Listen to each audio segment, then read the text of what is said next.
Okay, day 74, part two.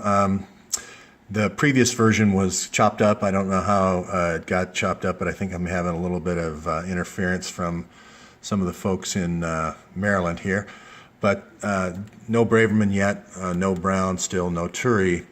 Was waiting for a couple of calls for a couple of interviews. Those have been kind of disturbed, so it's been an interesting day. I think it's this program over here, Disrupt. When you have the political opponents, you disrupt. So anyway, getting back to what I was saying earlier today, the Department of Defense doesn't really want a lot of elections and free debate, and it could go any different direction. They really don't like that. They like more certainty and more planning. And you're going to find in the 80s, Oliver North and George Bush, they come up with this thing called Readiness Exercise 84, Rex 84. And that's pretty much if there's some kind of upswell of emotion in a certain area with kind of an armed resistance, to be able to put that down with the military. Then Petraeus comes in and says, hey, I'm going to take all those counterinsurgency techniques that I learned, which is basically being able to blow stuff up and kill people that are against the government. I'm going to take that counterinsurgency from the CIA and bring it into the FBI. So we're going to take all of our foreign experience from the CIA and what we've learned at the Department of Defense and bring it into domestic planning.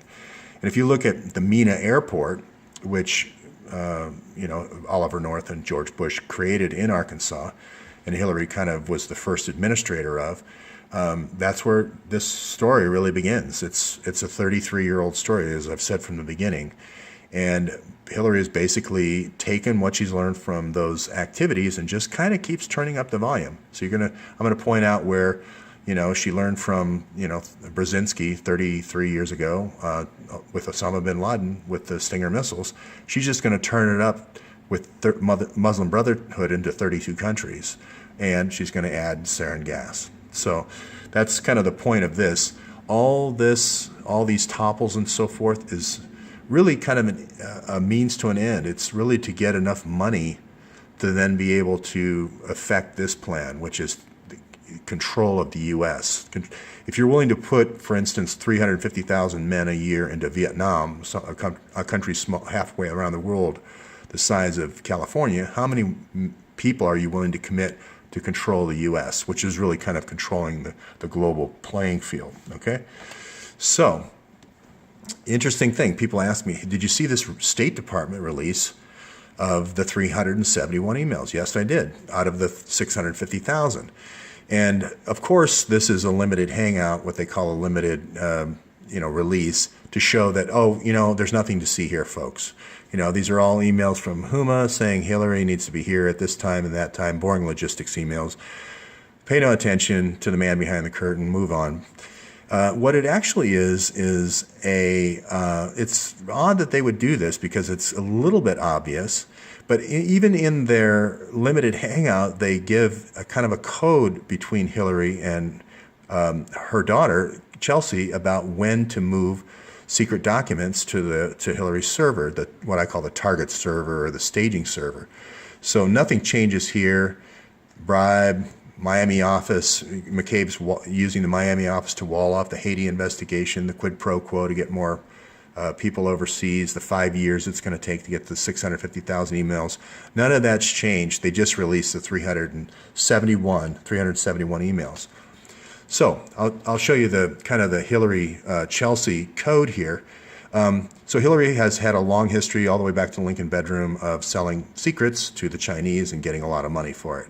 And the funnel is through this UN guy who was killed by a barbell just recently in this summer. But when you have you send an emissary, like somebody like your daughter, like Chelsea, overseas to China, and we know this hacking group of 5 guys that she's worked with before. You don't want to put the plans, you have the 650,000 emails on Huma server, you don't want to put all that onto the Hillary's target server because they'll get it all. They won't want to pay for it anymore. You want to just put a chunk of it onto Hillary's server, and you want it on there as little time as possible. So you're going to have you're going to have Chelsea tell you when she gets to Shanghai these guys are going to go get the information, and then you're going to have Justin Cooper take that information off the server. Okay, it's just that easy. So she's going to just send a signal email when she gets to Manila or wherever she is on the trip that, hey, I'm here now, and then they're going to grab the information. Then Justin Cooper is going to take the information off, and that you would think, well, why? What's actually going on here? And here's where looking at the oil makes everything obvious. If you look at the oil in all these oil fields here down by Philippines, Indonesia, and Vietnam, you're going to see all this in the pipelines here, the proposed pipelines. This is what Hillary and Kissinger want to sell to the Chinese, this red line. They want to go all the way down to this red line. They want to take all that stuff. They don't want to stop the green line. They want to go all the way down to the red line. So what Hillary is putting out on the server is all these, what they call resource papers, resource findings about all the things that have been found, all the oil that's been found here. So that's all going on to the Chinese server for about 5 minutes. It's being taken off by the hackers, and then you have Justin Cooper there in Chappaqua waiting to see when the Chinese get it, and then that's when he's saying, "Oops, we've been hacked again." And he literally said that, "Oops, we've been hacked again," 5 different times. And why would you keep an unsecure server if after the first time? So he did that. Oops, they did it again 5 different times. So I wanted to say this Petraeus thing that I was talking about, where he's kind of warming over Ollie North's plan of counterterrorism. Paula Broadwell actually goes back to West Point, and her thesis is in counterterrorism. She then goes on to this Jebsen Institute, which is basically the Department of Defense's counterterrorism play to invade the FBI, and that's going to actually the counterterrorism division of the FBI is the lever, is the infiltration point into kind of crushing the individual 50 separate FBI offices. So you're going to use the counterterrorism division. You're going to bulk up overseas, and then you're going to have these kind of fake terror events all around the country to have this kind of overwhelming force to crush these individual field offices. And if you look at the Clinton investigation, you just see this pattern over and over again. Or the Huma server investigation has done the same thing. Okay, so why do I say Hillary has done this for 30 years? Well, her mentor is Madeleine Albright, and Madeleine Albright was a Secretary of State from 96 to 2001, and before that she was the UN Secretary. But Hillary Clinton, when she was in the White House, or in the West Wing, she was mind melded with Madeleine Albright. And Kosovo, that she did here, and here's the assistant person, Chris Hill, that negotiated that with Holbrooke, that was Hillary Clinton. And he now runs the school, Joseph Corbell School. And what's so special about Joseph Corbell? Well, he was a spy, OSS spy, which turned into the CIA, and he started this school in Denver. Well, how does he relate to Madeleine Albright? Well, Madeleine Albright is his daughter, and he trained her, and she did some spy work. So Hillary's kind of been kind of this, wannabe spy her whole life. Now, where did she get the idea of doing the stingers? Well, Madeleine Albright's mentor was Zbig Brzezinski. Who did he give stingers to? Osama bin Laden. Now, Brzezinski contained it to Afghanistan. Hillary, again, ups the volume, goes to the Muslim Brotherhood, 32 countries, and then adds the sarin gas. So this is just, Hillary sees this as, I'm just turning up the volume. Why do I have Claude Estrie here? Well, he teaches here at the University of Denver, and they have what they call the Human Trafficking Clinic, and he taught Monica Peterson. So he also works for Dynacorp. What's so significant about Dynacorp? Well, they were in Haiti even before the earthquake. They're the same company that sold Jeff Epstein, or matching tail numbers on Jeff Epstein's helicopter, and they basically buy the helicopters and planes for CIA activities. What's their focus? What's his focus? Asset forfeiture. So he's right along with the counterterrorism division. They're not going after terrorists. They're going after people that are political opponents. So here's where you have this kind of shift in the CIA's thinking as they come into the FBI. They want to shift away from law enforcement more toward asset forfeiture. They can't kill you right away because you need a presidential signature for that. And there's rules about that. They can do that with the drones overseas, but they can't quite do that yet in the U.S. legally. But they can just kind of degrade you through asset forfeiture. So you see the shift from sworn officers over to more paid volunteer informants. And a lot of these folks have been arrested for something, for a felony, and now they've agreed to inform. So they don't really care about the Constitution. These sworn officers did at one point. And you see this shift to entrapment strategies, the big, splashy PR entrapment strategies. Use informants as much as you want. Really, law enforcement really isn't important. It's the PR splash that you get from the entrapment strategies. And this is where I got in trouble with him in the Portland Christmas tree bomber case. So I just wanted to show that this is the Monica Peterson thing. Why did he send Monica Peterson to Haiti?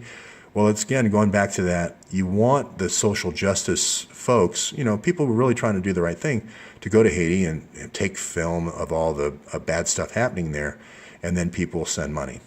So what happened to Monica Peterson is she actually did do real investigative work and uncovered the stuff going on there, and then that blew up. Now, why did I focus so much in on University of Denver? Well, I saw this. Anytime you see young women dying, like at 23 from wacky, seemingly cheesy covers like a carbon dioxide leak, that's CIA. That's a CIA signature. So here she is. Monica Peterson's going down there. She's supposed to be taking pictures of starving people. They're supposed to be sending more money through the Haiti funnel, the IHRC funnel, wherever it is here, IHRC. Everything's going to be happy. Whoops. She goes and visits this Caraco Park, and she says, this looks like a classic, what they call, a sweat sex shop.